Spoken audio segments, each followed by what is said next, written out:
নবম অধ্যায় কথাসার। শ্রী চৈতন্য মহাপ্রভুর সাত পহরিয়া ভাব।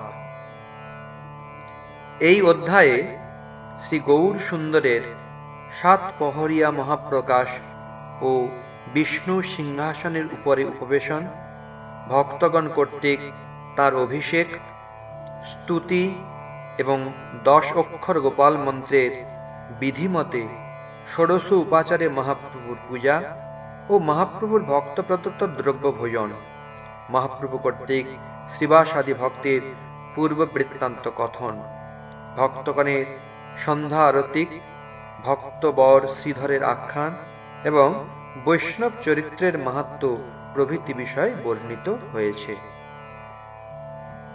একদিন মহাপ্রভু নিত্যানন্দ সঙ্গে শ্রীবাস গৃহে আগমন করলেন। চারিদিক থেকে সমাগত ভক্তবৃন্দ প্রভুর ইঙ্গিত বুঝতে পেরে কীর্তন আরম্ভ করলেন। লোকশিক্ষক শ্রী গৌর সুন্দর প্রতিদিন ভক্তভাবে নৃত্য কীর্তনাদি করতেন এবং কখনো নিজ ভাবাবেশ যেন অজ্ঞাতসারে বিষ্ণুর খট্টা আরোহণ করতেন। কিন্তু আজ পরতত্ত্ব শ্রী গৌর সুন্দর নিজের ভক্তভাব সংগোপন ও আবেশভাব পরিহার করে নিজে স্বয়ং বিষ্ণু বস্তু বা বিষয় বিগ্রহ তা প্রকাশিত করে নিখিল আশ্রিত ভক্তগণের সেবা গ্রহণের মানসে বিষ্ণুর সিংহাসনে 7 প্রহর ব্যাপী উপবেশন করলেন। তাঁর এই মহাপ্রকাশ লীলায় তিনি বিষ্ণুর সকল অবতারের রূপ সমূহ প্রকাশ করেছিলেন। এই দিনে প্রভুর ইঙ্গিতক্রমে ভক্তগণ পরমানন্দ চিত্তে বিবিধ উপায়ন যোগে বৈকুণ্ঠাধিপতি ষড়ৈশ্বর্যপূর্ণ শ্রী গৌর নারায়ণের রাজরাজেশ্বর অভিষেক সুসম্পন্ন করলেন। ভক্তগণ 10 অক্ষর গোপাল মন্ত্রের বিধিমতে ষোড়শ উপাচারে মহাপ্রভুর পূজা করে বহু প্রকার স্তুতি বন্দনা মুখে শ্রী গৌর সুন্দরের সর্ব কারণ কারণত্ব, সর্বেশ্বরেশ্বরত্ব এবং জীব উদ্ধারের জন্য নিজ সেবা প্রকটন অভিলাষে ভক্তভাব অঙ্গীকার প্রভৃতির উল্লেখ দ্বারা তার অপ্রাকৃত গুণ লীলা আদি বর্ণন করলেন। তারপর শ্রী গৌর সুন্দর নিজ চরণ পূজার জন্য অকপটে প্রসারিত করে দিলেন তাঁর শ্রীচরণ। ভক্তগণ সকলে স্ব অভিলাষ অনুসারে সংগৃহীত নানা উপকরণ দিয়ে শ্রী গৌর পাদপদ্ম পূজা করলেন।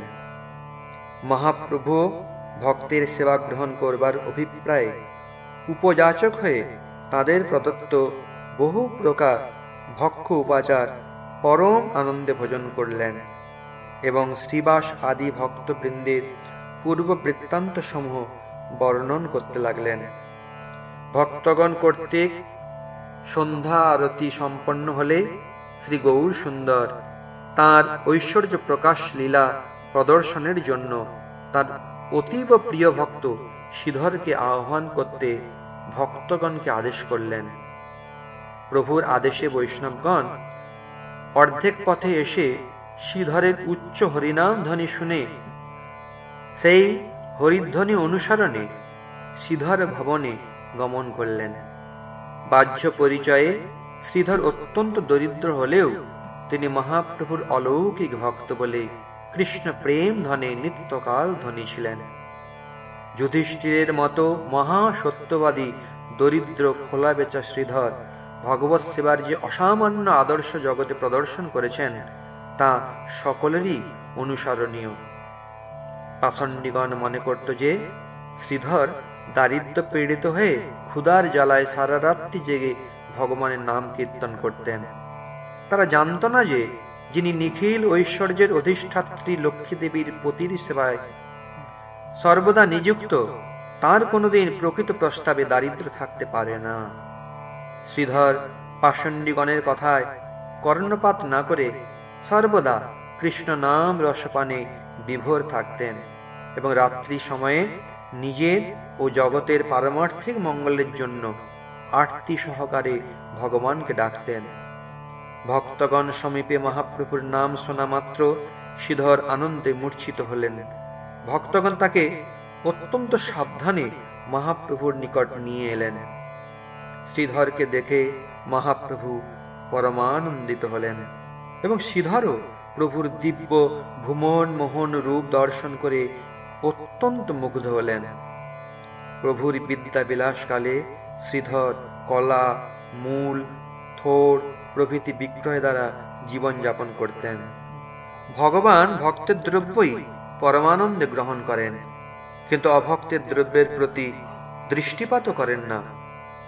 এই আদর্শ প্রদর্শনের জন্যই মহাপ্রভু শ্রীধরের নিকট থেকে ওই দ্রব্য সকল কেড়ে নিতেন এবং সেই জন্য নানা প্রকার কলহ করতেন।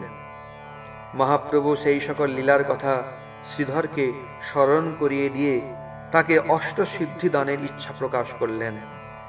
তারপরে মহাপ্রভু শ্রীধরকে তার অপূর্ব ঐশ্বর্য প্রদর্শন করান। দর্শন মাত্র শ্রীধর বিস্মিত হয়ে মূর্ছিত হলেন। শ্রী মহাপ্রভুর আজ্ঞায় শ্রীধর সংজ্ঞা লাভ করলে মহাপ্রভু শ্রীধরকে স্তুতি করতে আদেশ করলেন। শ্রীধর দৈন্য করে নিজ মূর্খতার ভানে মহাপ্রভুর স্তব পাঠে নিজের অসামর্থ্যতার কথা জানালে মহাপ্রভু আদেশে শুদ্ধা সরস্বতী তাঁর জিহ্বায় অধিষ্ঠিতা হয়ে মহাপ্রভুর অপূর্ব স্তুতি করতে লাগলেন। শ্রীধরের স্তবে সন্তুষ্ট হয়ে মহাপ্রভু তাকে বর গ্রহণ করতে বললেন। শ্রীধর বর প্রার্থনা করলেন যে যিনি প্রতিদিন তার নিকট থেকে খোলা পাতা নেওয়ার জন্য কলহ করতেন, তিনি যেন জন্মে জন্মে তাঁর প্রভু হন। মহাপ্রভু শ্রীধরকে রাজ্যেশ্বর করতে ইচ্ছা করলে শ্রীধর তা অস্বীকার করে প্রভুর গুণগানের সামর্থ্য প্রার্থনা করলেন। শ্রী গৌর ভক্তগণ জাগতিক কোনো বিষয়ের গ্রাহক নন, তারা অপ্রাকৃত ভগবৎ সেবায় প্রার্থনা করেন। গৌর সুন্দরের কৃপা কটাক্ষ লব্ধ জনগণ ধর্ম, অর্থ, কাম বা অষ্টসিদ্ধি এমনকি মুক্তিকে পর্যন্ত নিতান্ত হেয় ও অকিঞ্চিৎকর জেনে শ্রীকৃষ্ণ পাদপদ্মেই সেবা কামনা করেন। তাঁদের আত্মেন্দ্রিয়ের প্রীতিবাঞ্ছা নেই। বাহ্য পরিচয়ে বৈষ্ণব চিনতে পারা যায় না। বিষয়ে মদে উন্মত্ত ব্যক্তি অপ্রাকৃত বৈষ্ণব ঠাকুর শ্রীধরের ঐশ্বর্য বা ধনের মহিমা জানতে পারে না। অক্ষজ জ্ঞানে অর্থাৎ ইন্দ্রিয়জাত জ্ঞানে বৈষ্ণবের অভাব আছে মনে হলেও প্রকৃত প্রস্তাবে তাদের কোনো অভাব থাকে না। তারা দিনহীন জীবকে হরিভজন শিক্ষা প্রদানের জন্য জগতে দরিদ্র কুলে আবির্ভূত হলেও প্রকৃতপক্ষে দরিদ্র নন। দরিদ্র কুলে জন্মগ্রহণ করেও কি প্রকারে হরিভজন করতে পারা যায়, তার আদর্শ প্রদর্শন করাই এই প্রকার লীলার উদ্দেশ্য। বৈষ্ণব চরিত্র অক্ষজ জ্ঞানগম্য নয়, অর্থাৎ ইন্দ্রিয়জাত জ্ঞানের দ্বারা বৈষ্ণবের চরিত্র জানা যায় না। নিষ্কপটে সরলভাবে বৈষ্ণবের শরণাগত হলেই তাঁদের কৃপায় তাঁদেরকে চিনতে পারা যায়। ইন্দ্রিয়জাত জ্ঞানের বিচার করতে না গিয়ে বৈষ্ণব অপরাধ হতে দূরে থাকাই প্রত্যেক বুদ্ধিমানের কর্তব্য।